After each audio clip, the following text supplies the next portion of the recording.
down, lost in my own world of issues, like many of you do daily.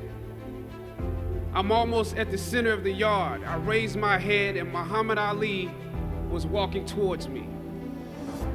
Time seemed to slow down as his eyes locked on mine and opened wide. He's raised his fist into a quintessential guard. I was game to play along with him, to act as if I was a worthy opponent. What an honor to be challenged by the GOAT, the greatest of all time, for a brief moment. His face was as serious as if I were Frazier in the Thriller in Manila. His movements were flashes of a past greater than I can imagine. His security let the joke play along for a second before they ushered him away. And I walked away floating like a butterfly. I walked away amused at him, amused at myself, amused at life for this moment that almost no one would ever believe. I walked away light, ready to take on the world. That is the magic of this place. Almost anything can happen here.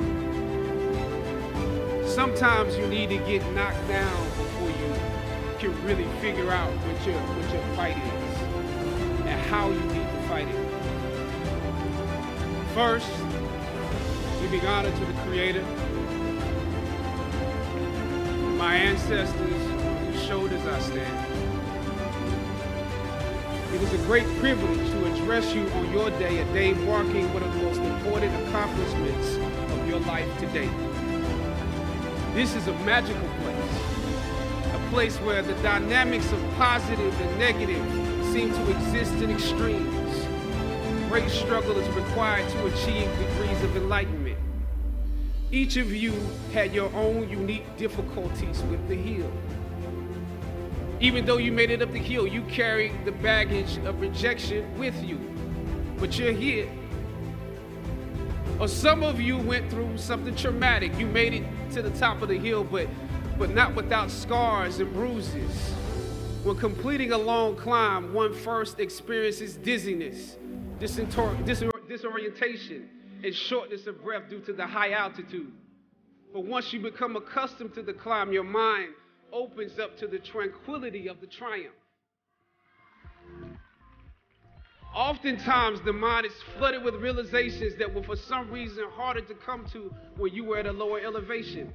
At this moment, most of you need some realizations because right now you have some big decisions to make.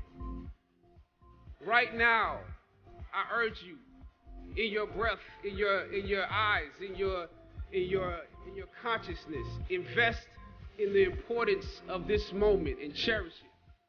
Savor the taste of your triumphs today. Don't just swallow the moment whole without digesting what has actually happened here. Look down over what you conquered and appreciate what God has brought you through. Everything that you fought for was not for yourself. It was for those that come after. You could have been disgruntled and transferred, but you fought. I was on a roll when I entered the system of entertainment, theater, television, and film. In my first New York audition for a professional play, I landed the lead role. From that play, I got my first agent. From that agent, I got an on-screen audition. It was a soap opera on a major network. I scored that role too. I felt like Mike Tyson when he first came on the scene, knocking out opponents in the first round. With this soap opera gig, I was already promised to make six figures, more money than I had ever seen. I was feeling myself. But once I got the first script, I was conflicted. As the scripture says, I planted the seed and Apollos watered it. But God kept growing. God kept it growing. Yet and still, when you invest in a seed, watching it grow without you, that is a bitter pill to swallow. A bitter pill. Anybody that's ever been fired knows what I'm talking about. Even if you really don't want the job, when they let you go, It's like any breakup. You act like you don't care. I didn't need that damn job anyway. I didn't need them. But when you have those moments alone, you start to wonder if there was a better way to handle it. And if you could have handled it better, maybe you could help your family. And then before you know it, you're broke. And you find yourself scraping together change just so you can ride the subway so that you can get the next job. And maybe if you could book something else, that would eclipse the feeling of doubt that's building. But it seems like you can't pay them to hire you now. How would I maneuver through all of this? Finally, I thought of Ali in the middle of the yard. In his elder years, drawing from his victories and his losses. At that moment, I realized something new about the greatness of Ali and how he carried his crown. I realized that he was transferring something to me on that day. He was transferring the spirit of the fighter in me. Sometimes you need to feel the pain and sting of defeat to activate the real passion and purpose that God predestined inside of you. Purpose crosses disciplines. Purpose is an essential element of you. It is the reason you are on the planet at this particular time in history. Your very existence is wrapped up in the things you are here to fulfill. Whatever you choose for a career path, remember the struggles along the way are only meant to shape you for your purpose. When I dare to challenge the systems that would relegate us to victims and stereotypes with no clear historical backgrounds, no hopes or talents, when I questioned that method of portrayal, a different path opened up for me. The path to my destiny.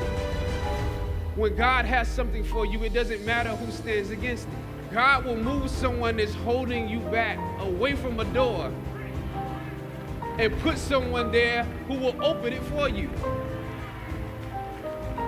If it's meant for you,